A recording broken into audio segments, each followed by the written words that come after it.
Meninjih para lenggah, para tamu kakung Semar Putri, amun dawuh saking ingkang hamagati panjenenganipun Bapak Widyanarko saha Ibu Khairul Nikmah anggenipun mahargya suta miwa siwi ndhawuhaken ingkang putra kinasih ingkang asesilih Bagus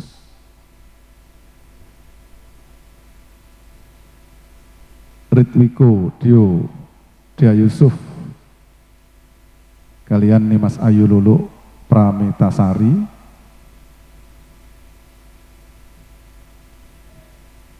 ingkang sampun kajemuaken kala wingi wonten Teladan Sumberbendo. Lenggati panjenenganipun Bapak Widyanarko wonten ing rekan-rekan punika unduh mantu.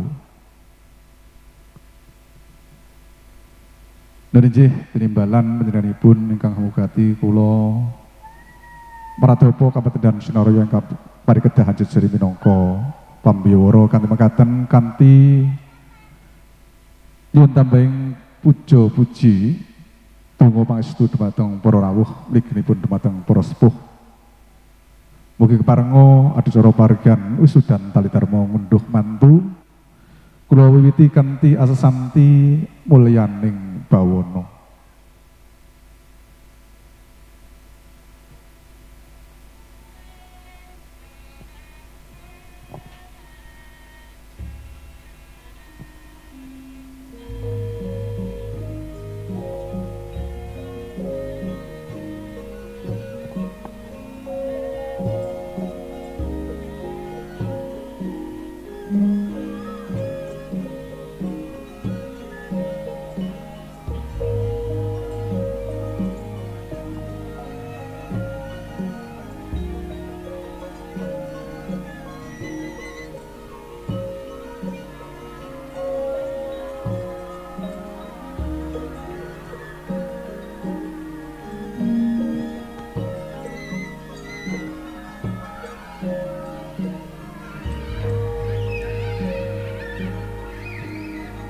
Assalamualaikum warahmatullahi wabarakatuh.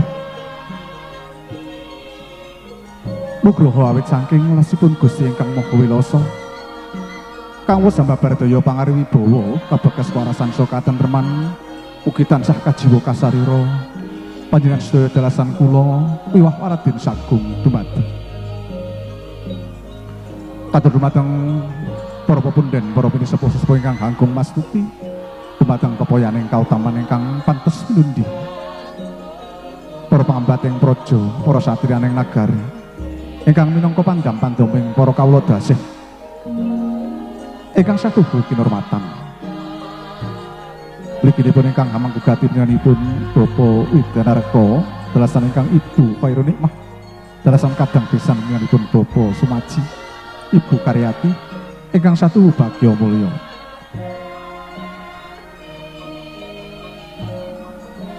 Kepareng ambuka waraning suka wenganing wicara dwaraning kandha jawet saking keparengipun ingkang hamanggukarsa panjenenganipun Bapak Widyanarko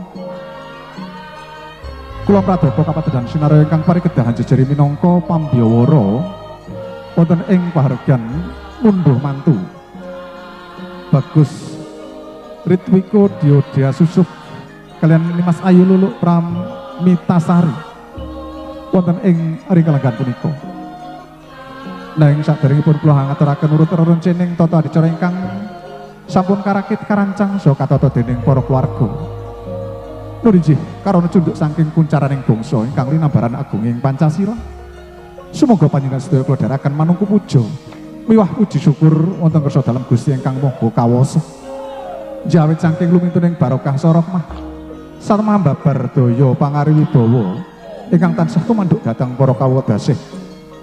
Kacena wonten ing rikalenggan punika panjenengan sedaya dalasan kula saged kempal manunggal kanthi karaharjan tebih saking sambikala. Para tamu para lenggah kakung Semar Putri ingkang satuhu luring budi. Keparenga pambiwara amur wanila kasing sedya ingkang menika kula badhe ngaturaken turut rerencening tata adicara wisudan tali dharma ingkang badhe kalampahan wonten ing rikalenggan punika. adicara ingkang angka setunggal nijih pambuka rawuhipun pininganten sarimbit saking sasana palarman tumuju sasana pawiwahan minangka adicara ingkang angka kalih wondene adicara ingkang angka 3 nunjih kerobongan jangkep adicara ingkang angka sekawan sungkem papten kalajengaken adicara kembul bujono wondene adicara ingkang angka gangsal nunjih adicara pahargyan lung panampen wondene peniteng adicara nunjih astungkara puja donga panutup para tamu para lenggah kakung sumur putri ingkang satuhuluring budi mekaten urut rerencening tata adicara ingkang sampun sinanggih dening para keluarga ingkang badhe kalampan wonten ing rikalenggan punika kanthi mekaten para tamu para lenggah mugi wonten sukalinaning penggalih mugi arsa paring pujastawa saha pujastuti ngantos dumugi paripurnaning pawiwahan nun.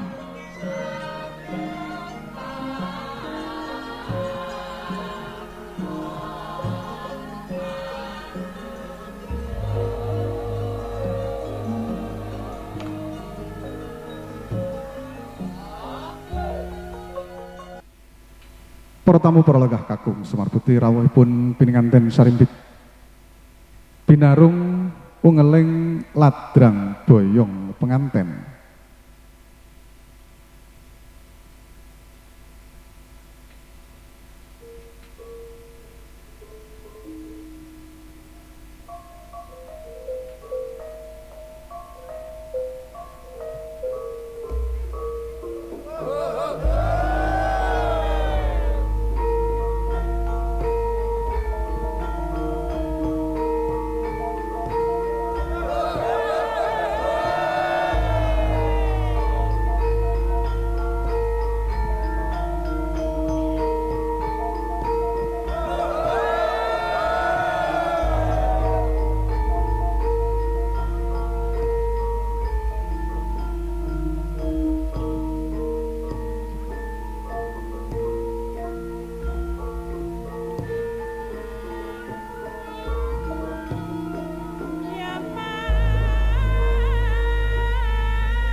pininganten wus dumugi jumangkah tumuju dhateng sasana pawiwahan kawuryan ana teja mantar sasada lan sakembaran sumlorot amblerengi den kedhepake ilang tejane kasengguh Apsara-Apsari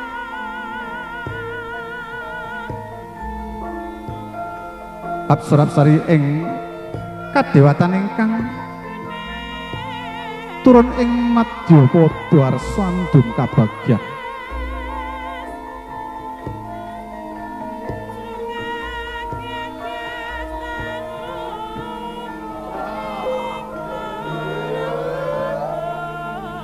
sigra sumungkem sinembah wonten ngarsanipun Rama dalasan kang ibu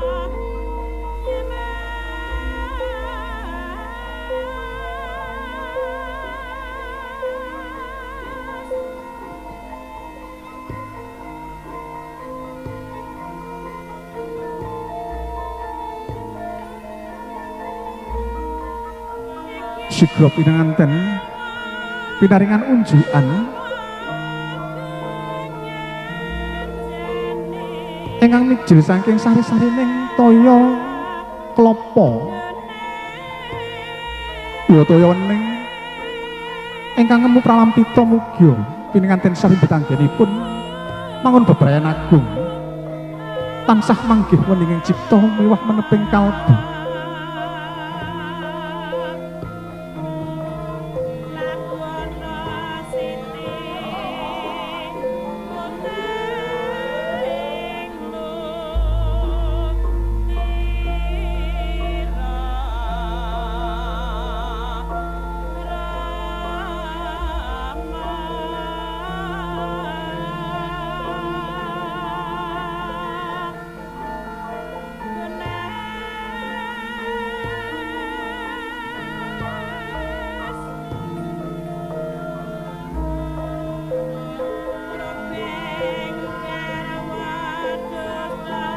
Sigra pininganten siningepan sindur dening Kang Rama dalasan Kang Ibu.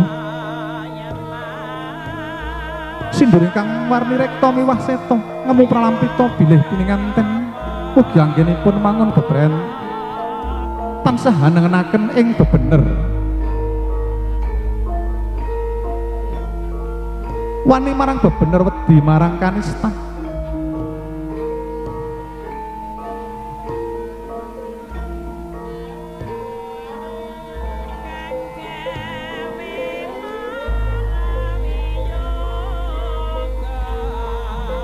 Sigra pininganten kasinggur dening Kang Rama lumampah tumuju wonten ing sasana pahargyan.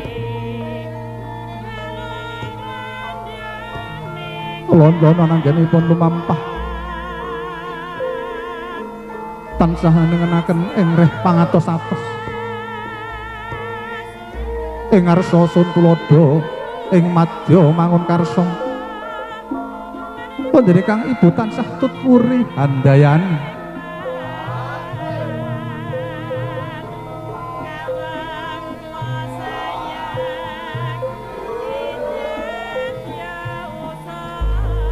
nalika samono angayap sanggyaning para kadang sentana miwah warga Andawa kalamuntinan saking Mandrawa kalamuntinan saking Mandrawa pindha sela blekiti. Sela tegese watu, blekiti tegese semut. Semut lumangweng watu.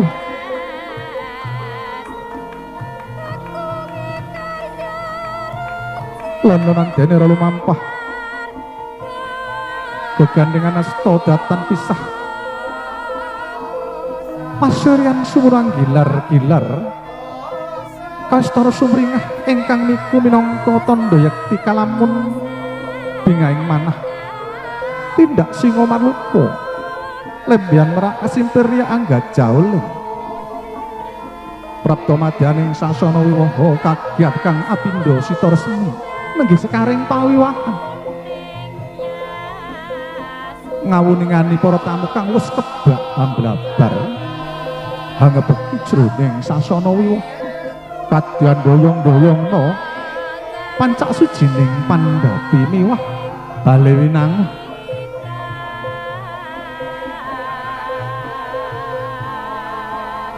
tanggaping sasmita pangembaning penganten nuninji panjenenganipun Diajeng Puspita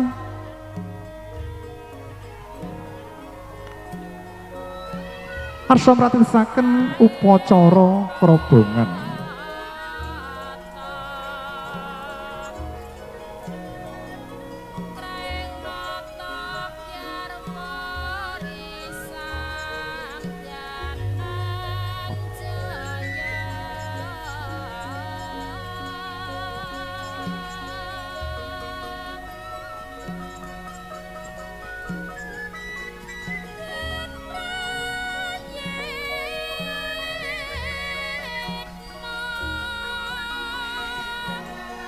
Bobot timbang nimbang bobot dititing penganten kekalih.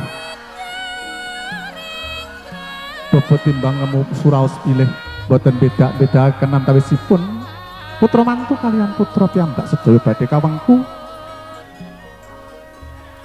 Kados dene putranipun pribadi kalajengaken upacara tanem jero pinanganten senengkaken ing alugur dening Kang Rama kalenggaken wimbane raja sedina ya ratu sedalu.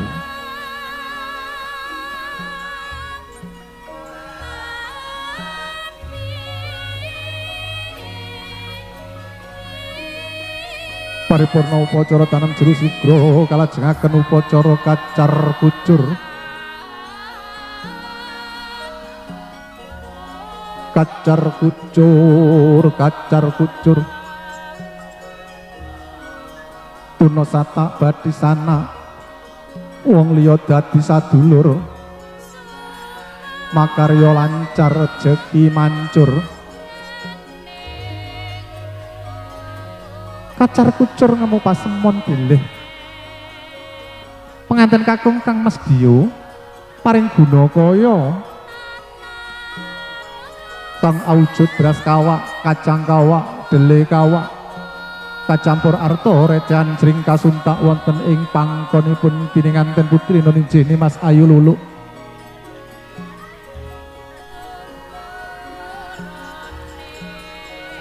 Ingkang salajengipun badhe katitepaken wonten ngersanipun ingkang Ibu Nuninjih panjenenganipun Ibu Khairun Nikmah dalasan Bapa Widanarka. Benjang badhe kabethok ambuk bilih sampun wonten rejaning jaman mugi dadi rejeki sagunung anakan. Kacar kucur saiki wis bisa kumpul bebasan kumpul sadulur, kumpul sadapur, kumpul sasumur, kumpul sakasur. Mila mboten mokal mangke badhe sak kemul ketingal wungkul.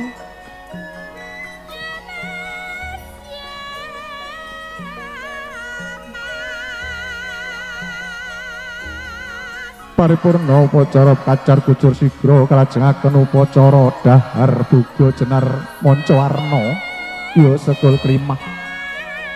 Buga jenar manca warna wis ngarani pinayungan songsong janur kuning minangka pepetaning pengayoman.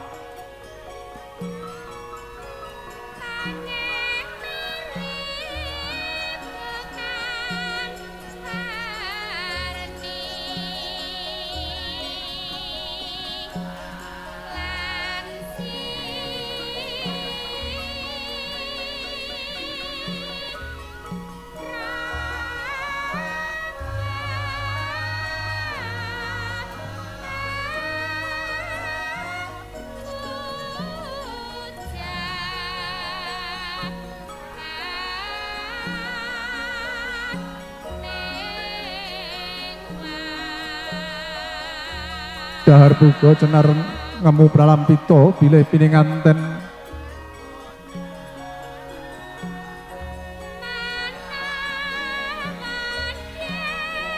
anggenipun mangun bebrayan sampun tresna trinasmanan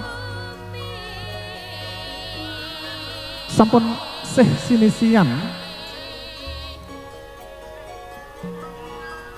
senadyan to meranggulangi kawontenan ingkang maneka warni wonten ing sakmadyaning bebrayan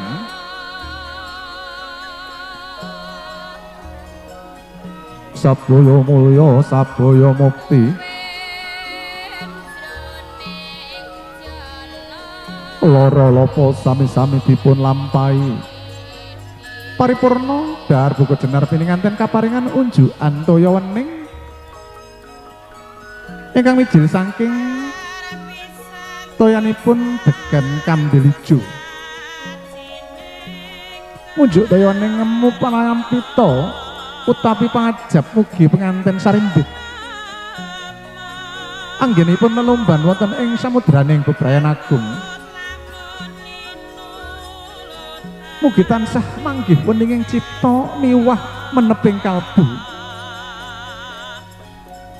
sembodo kang sinedya manggih suka basuki kang sarwi kaesti muga enggal antuk talining brayat kang awujud pratikma rukmi kang bangkit tata jalma.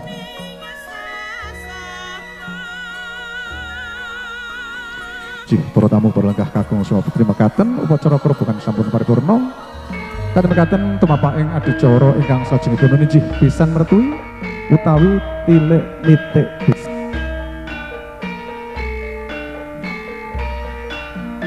Kadang mekaten dumateng panjenenganipun Mas Yuni kalian Mbak Luki semoga kulaturi mapak besan panjenenganipun Bapak Sumaji kalian Ibu Karyati.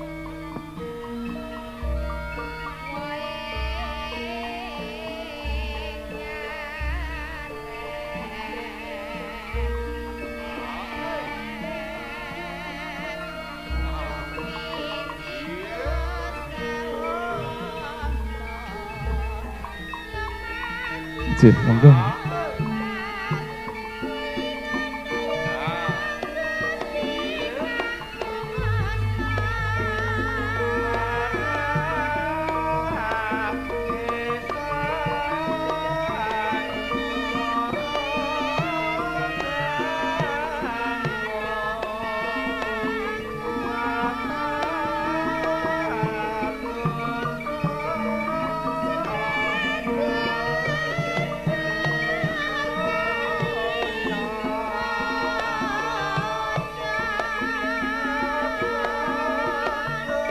Pertama perlenggah kakung Usmabuti panjenenganipun kadang gesang sampun rawuh sampun pinarak wonten ing sasana minulya ugi sampun mertui dumateng ingkang hamagugati badhe kalajengaken upacara sungkem pabekten pininganten senadyanto sampun wisuda wimbane Raja Sedina Ratus Dalu ananging tasah hanangaken ing reh Subasita mewah tata krami enget purwaning dumadi Rama saha Kang Ibu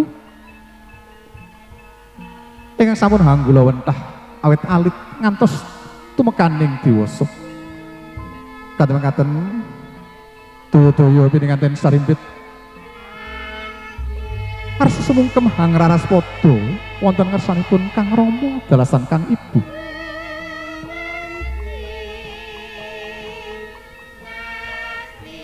bojengkar saking sasana rirengga panganti Kang garwa kinasih Bagus Dio sumungkem wonten ngersanipun Kang Rama dalasan Kang Ibu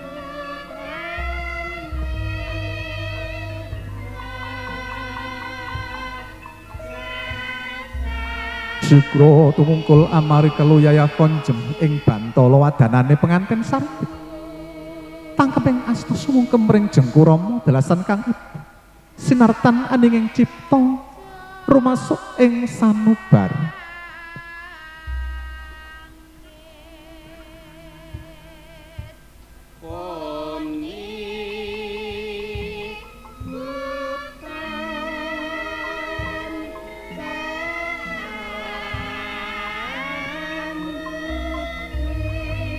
Rama dalasan Kang Ibu nampi sungkem ingkang putra kekalih sinartan ebaing manah bingah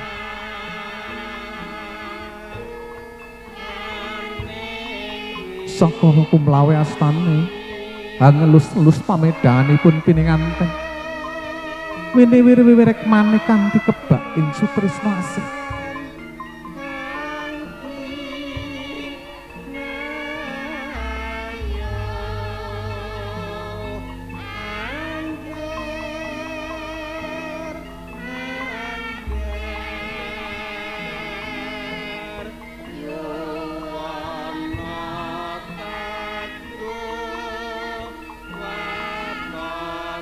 sausna nampen sing Rama dalasan Kang Ibu pininganten saripit cangkles kekes kadhi linolosan bebayune ngangga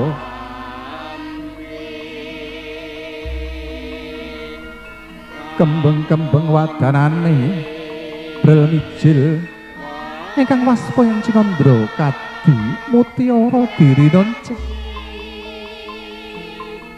sedaya inget purwaning dumadi Rama kang wis sembada ngukir jiwa raga mongko dadi lantaraning tumuwuh Ibu kang wis kawasa dadi papaning Ayoga Brata salebeting Nawa Candra Dasari saha ibu ingkang sampun hanggula wentah awit rikalaning samana nganti tumekaning dewasa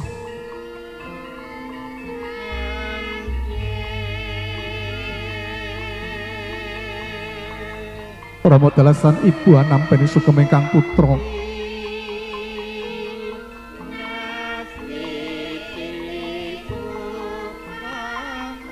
kanthi bingahing manah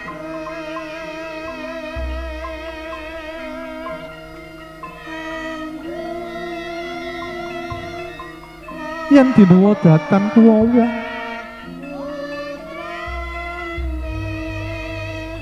jegrek kadhi tugu Sinukarta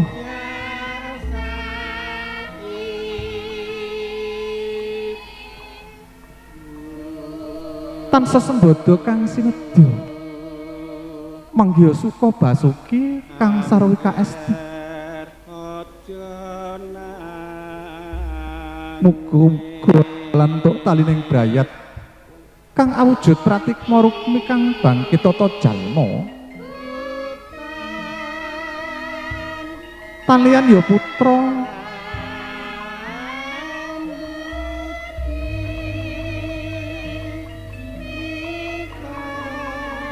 kang minangka dadi rerengganing wisma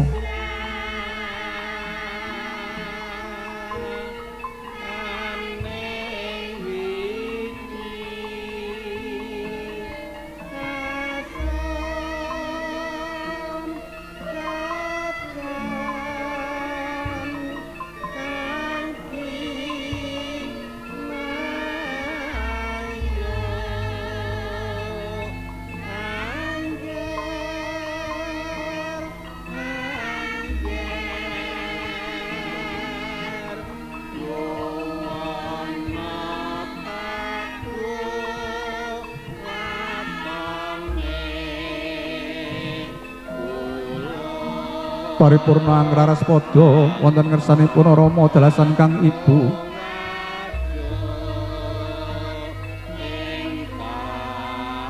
salajengipun piringanten kapundhut gambaripun utawi foto sesarengan ingkang Rama dalasan ingkang ibu mekaten upacara sungguh pangabekten sampun paripurna saderengipun adicara kalajengaken sinambi lelenggahan ketawi sayah sanget tebih Pak nggih